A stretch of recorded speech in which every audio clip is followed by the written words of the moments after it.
చెప్పరా? సరే సరే. గుడ్ మార్నింగ్ చెప్తున్నారా? గుడ్ ఆఫ్టర్నూన్ అండి అందరికీ. నా పేరు సంధ్య పోషపోయిన. ఈ బిజినెస్ స్టార్ట్ చేసి ఒక 5 years అవుతుంది.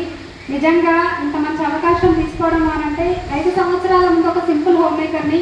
ఇంట్లో ఉండి ఎన్నో ఆలోచనలు ఉంటాయి కదా, ప్రతి ఒక్క లేడీకి ఏంటంటే డబ్బు సంపాదించాలి, హస్బెండ్కి ఏ విధంగా సపోర్ట్ చేయాలి, ఫ్యామిలీని చూసుకోవాలి అని అంటే ఇప్పుడు ఒకరు చేస్తే సరిపోదు అనే విధంగా ప్రతి ఒక్క లేడీ ఆలోచిస్తుంది. నేను కూడా అట్లే ఆలోచించిన. అట్లా ఆలోచించి టైలరింగ్ చేస్తుండేదాన్ని అనమాట. ఇంకొంచెం ఇన్కమ్ పెరిగితే బాగుంటుంది అని చెప్పేసి శారీస్ బిజినెస్ స్టార్ట్ చేసిన. అట్లే ఏంటి అని అంటే ఇంకొంచెం డబ్బు పెరిగితే బాగుంటుంది అని చెప్పేసి చిట్టీలు రన్ చేయడం. తర్వాత ఏంటి అని అంటే చాలా రకాల బిజినెస్లు అన్ని డ్వాక్రా గ్రూప్లన్నీ అన్నింటిలో వేలు పెట్టినా కానీ ఏంటి అని అంటే ఎందులో కానీ డబ్బు అయితే లేదు, అది అర్థమైంది. ఈ ఆపర్చునిటీ 2019లో నాకు ఈ అవకాశం బెస్టేజ్ ఆపర్చునిటీ వచ్చింది. గ్రేట్ అప్లయన్స్ వచ్చేసరికి Anjaneyulu Rajamouli sir, Srinivas Vadman sir, great mentors Purushottam Dasu sir and Purnima మేడంకి గట్టిగా అప్లాస్ అవుతుంది. కానీ ఈ అవకాశం తీసుకున్నప్పుడు ఇక్కడ ఉన్న వాళ్ళు ఎంతమంది అంటే కొత్త వాళ్ళు వచ్చారు చాలా మంది. కానీ ఏంటి అంటే ఎంతమంది ఇష్టంతో వచ్చిరో, ఎంతమంది అయిష్టంగా వచ్చిరో నాకైతే తెలియదు. కానీ నేనైతే బలవంతంగా ఒక మీటింగ్ అటెండ్ అయినా. ప్రొడక్ట్స్ వాడాలి అని అంటే ఆలోచించిన అనమాట నేను కూడా, ఇవన్నీ అవసరమా, అరే పక్కనే కొనుక్కోవచ్చు కదా ప్రోడక్ట్, ఇంత దానికి నేను జిల్లాలు కూడా పోవాలండి, గాయత్రి నగర్ ఏంటి, అంత దూరం పోవడం అవసరమా అని చెప్పేసి అనుకున్నా. ఇక్కడ చాలా మంది కూడా అట్లే ఆలోచిస్తారు. Yes sir no? ఇక్కడ చాలా మంది కూడా అదే విధంగా మాట్లాడతారు. మేడం ఆల్రెడీ మా పక్కనే కిరాణా షాప్ ఉంది, పక్కనే మార్కెట్ ఉంది, దానికోసం మలక్పేట పోవాలన్నా, దానికోసం హైదరాబాద్ పోవాలన్నా, దానికోసం కొత్తపేట రావాలా అని చెప్పి. Yes sir no? కానీ నేనేం చెప్తున్నానంటే ఈ అవకాశం అనేది చిన్న క్లారిటీస్ ఎక్కువ టైం తీసుకోను నేను. చూడండి ఇక్కడ చాలా మందికి ఏంటి అంటే 2 wheelers ఎంతమందికి ఉన్నాయండి? 2 wheelers ఆల్మోస్ట్ అందరికీ. నేను చెయ్యకపోతే ఏమైతుంది అనుకున్న వాళ్ళు కూడా ఉన్నది. Sir no? కానీ ఏంటి అంటే 4 wheelers కార్లు ఇప్పుడైనా ఎత్తండి ఫాస్ట్గా. కార్లు ఉన్నాయి కొంతమందికి. ఓకే, ఇంట్లో 2 సిలిండర్లు ఎంతమందికి ఉన్నాయి? ఇప్పుడు అందరూ ఎత్తండి, ఎవరైతే ఉన్నాయో ఖచ్చితంగా ఎత్తండి. 2 సిలిండర్లు అందరికి ఉన్నాయి కదా. కానీ నేను చెప్తున్నా అంటే ఒక్కసారి నేను చెప్పేది అర్థం చేసుకోండి. 2 ఆదాయాలు ఎవరికి అడగండి మేడం. సార్ నెక్స్ట్ క్వశ్చన్ అదే సార్. సార్ ఆల్రెడీ చెప్పేసినారు అనమాట. ఈరోజు ఎంతమంది 2 type ఆఫ్ ఇన్కమ్స్ సంపాదించే వాళ్ళు ఎంతమంది ఉన్నారు? 2-3 రకాల ఇన్కమ్లు, 2 లేదా 3 అంతకంటే ఎక్కువ కొంతమంది. Yes or no? కానీ ఒక పూట భోజనానికి ఒక ఎక్స్ట్రా సిలిండర్ పెట్టుకుంటాం మన ఇంట్లో. Yes or no? Yes or no? Yes or no? ఒక 100 కిలోమీటర్ల ప్రయాణానికి ఒక స్టెప్ని పెట్టుకుంటాం. Yes or no? కానీ 100 ఏళ్ల జీవితానికి మీకు స్టెప్ని ఉందా? సెకండ్ ఆదాయం ఉందా? మనమంటూ లేకపోతే, సంపాదిస్తున్న పర్సన్ ఆ ఇంట్లో లేకపోతే నెక్స్ట్ పరిస్థితి ఏంటి? జీరో. కానీ ఆ ఫ్యామిలీ రోడ్ మీదకి వస్తుందా? రాదా? వస్తుంది. కానీ ఇక్కడ నేనేమంటున్నా అంటే 20,000 30,000 సంపాదించి నా అంత పోకే లేరు అనేటోళ్ళు చాలా మంది ఉంటారు.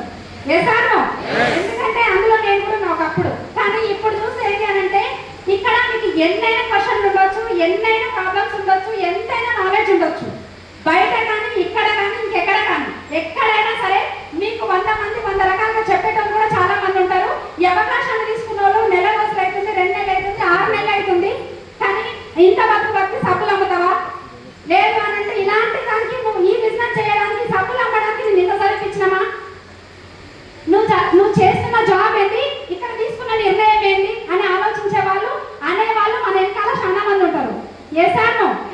కానీ నేనేం చెప్తున్నా అంటే ఈరోజు జీవితం ఎవరిది, కష్టం ఎవరిది, సుఖం ఎవరిది, కన్నీళ్ళు సంతోషం అన్ని మనవే, మన ప్రాబ్లమ్స్ మనవే, అన్ని మనవే అయినప్పుడు పక్కింటోళ్ళని మనకెందుకు, పక్క వాళ్ళ మాటలు మనకెందుకు, పక్క వాళ్ళ మాటలు మనకు అవసరం లేదు. నేనేం చెప్తున్నా అంటే 2 సంవత్సరాలు ఇక్కడ ఎవరైతే మిమ్మల్ని బలవంతంగా తీసుకొచ్చి కూర్చోబెట్టినారో వాళ్ళకి ఫస్ట్ థ్యాంక్స్ చెప్పండి. ఇష్టంతోటైనా కష్టంతోటైనా థ్యాంక్స్ వాళ్ళకి చెప్పండి ఖచ్చితంగా. ఎందుకంటే ఈ అవకాశం మీ లైఫ్లో తీసుకొని వచ్చింది ఫస్ట్. ఇలాంటి ఒక అవకాశం లేదని చనిపోయిన వాళ్ళు చాలా మంది ఉన్నారు. Yes or no? కానీ ఈ అవకాశం మీకు అర్థమయ్యేటట్టు తీసుకొచ్చి ఈ హాల్లో కూర్చోబెట్టిరు. ఈ అవకాశాన్ని అంటే ఇప్పుడు ఈ ప్లాన్ విన్న తర్వాత అర్థమైనా కాకపోయినా మిమ్మల్ని తీసుకొచ్చిన పర్సన్ని, ఇక్కడ సిస్టమ్ని, ఈ కంపెనీని మీరు నమ్మి 2 సంవత్సరాలు పని చేయగలిగితే ఖచ్చితంగా ఈ భూమి మీద మనం లేకపోయినా కానీ మన ఇంట్లోకి డబ్బు వెళ్తుంది. బాగుంటుందా? కానీ నేనేం చెప్తున్నా అంటే ఇక్కడ ఉన్న ప్రతి ఒక్కరు పక్కింటోళ్ళ మాటలు, పైంటోళ్ళ మాటలు అవసరం లేదు. మీ నిర్ణయం మీదే కాబట్టి తీసుకోండి. జస్ట్ నేనేం చేసిన అంటే 5 సంవత్సరాల ముందు సబ్బు, పేస్ట్, షాంపూ, నా ఇంట్లో కావాల్సిన నిత్యావసరాలు షాప్ చేంజ్ చేసిన. 5 సంవత్సరాల నుంచి నేనైతే నిజం చెప్తున్నా, హార్ట్ఫుల్ గా ఏ హాస్పిటల్కి ఏ మెడిసిన్ నేను వేసుకోలేదు. నిజం, బెస్ట్ ప్రొడక్ట్ లో తప్పుంది. ఖచ్చితంగా అది వాడాలంటే అదృష్టం ఉండాలి. కొంతమంది దగ్గరికి ఏంటి అంటే పోయి వాళ్ళ ఇంట్లో ప్రొడక్ట్ పెట్టేసి వస్తాం. అయినా కానీ ఏంటి అంటే దరిద్రం ఏంటి అంటే మళ్ళీ బయటికి పంపిస్తారు ఆ ప్రొడక్ట్ ని. మా ఆవిడ వద్దంటుంది, మా ఆయన వద్దంటుండు, మా పక్కింటి వాళ్ళు వద్దన్నారని కూడా పంపించడం చాలా మంది ఉంటారు.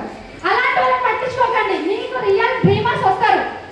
ఇప్పుడు నేను స్టార్ట్ చేసినప్పుడు 5 సంవత్సరాల ముందు నన్ను కూడా వద్దన్నారు. నన్ను కూడా సత్యానికి అవసరమా, ఉండేదే ఫుల్ బిజీ ఉంటావు, శారీస్ అమ్ముతావు, చిట్టీలు అంటావు, ఇది అంటావు, డ్వాక్రా గ్రూప్ అంటావు, ఇవన్నీ బిజీలో మనకి ఇది ఎందుకమ్మా, ఇది ఒకటి పట్టుకున్నావా నువ్వు మళ్ళా అని చెప్పిన వాళ్ళు ఉన్నారు. కానీ ఇప్పుడు ఏమంటున్నారు అని అంటే, అరే సంధ్య ఆ రోజు చెప్పినప్పుడు నేను వినకపోతే వినుంటే బాగుండేదిరా, నీకు 5 లక్షలు వస్తున్నాయి, అలా నాకు లక్షలు రాకపోతుండేనా? ఒక్క నిమిషం. కానీ ఈ మాటకి ఏంటి అని అంటే, ఆ రోజు అంటే అయిపోయింది అక్క, ఈ రోజన్నా స్టార్ట్ చేయి. ఆ రోజు అయిపోయింది, గతం జరిగిపోయింది, దాన్ని ఏం చేయలేము మనం. ఈ రోజన్నా స్టార్ట్ చేయి. సబ్బు, పేస్ట్ మార్చాలంటే నరేంద్ర మోడీ పర్మిషన్ అయితే అవసరం లేదు మనం. ఎసాను అదృష్టం ఉన్న వాళ్ళు వస్తారు, వాళ్ళని మన జీవితం మారాలంటే 6 రండి మనకు కావాల్సింది. 6 లేరా ఈ భూమి మీద? 150 కోట్ల జనాభా. అందులో మీరు ఎంతమందికి ప్లాన్ చెప్పారు, ఎంతమంది నో చెప్పారు మీకు? అందులో మీకు నో చెప్పిన పర్సన్స్ మైనస్ చేయండి ఒకసారి. ఇంకెంతమంది ఉంటారు?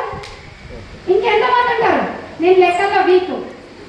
150 కోట్ల జనాభా ఉన్నారు. ఇప్పటిదాకా మీరు మీ అబ్బాయికి చెప్తున్నారు కదా, మేడం నేను చాలా మందికి చెప్పిన మేడం, ఎవ్వరు చెప్పినా నాకు నో అంటున్నారు, ఎవ్వరు చెప్పినా నాకు వద్దంటున్నారు, ఆల్రెడీ తెలుసు అంటున్నారు. నో అంటే నెక్స్ట్ ఆపర్చునిటీ. ఎన్ని నోస్ వింటే అంత తొందరగా యూజ్ అవుతారు. అర్థమవుతుందా? కాబట్టి ప్లాన్ చేయండి. సక్సెస్ మీదే అయినప్పుడు సాక్రిఫైస్ కూడా మనదే కదా కావాల్సింది. సక్సెస్ మనకు కావాలి, సాక్రిఫైస్ అంటే కాదు. నేను చేయలేను, ఒక ఫంక్షన్ అవాయిడ్ చేయలేము, ఒక బర్త్డేని అవాయిడ్ చేయలేము.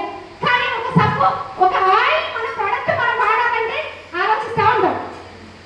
ప్రొడక్ట్ వాడండి, హెల్తీగా ఉండండి, దాంతో పాటు డబ్బు సంపాదించండి. నెలకు 5 లక్షల ఇన్కమ్. వంటింటికే పరిమితమైన ఈ సంధ్య దుబాయ్ వెళ్తుంది రోజు. నేను వెళ్ళడం కాదంటే నా ఆర్గనైజేషన్లో చాలా మంది వస్తున్నారు. చాలా హ్యాపీగా ఉంది. Thank you best, thank you గా, thank you my parents and apply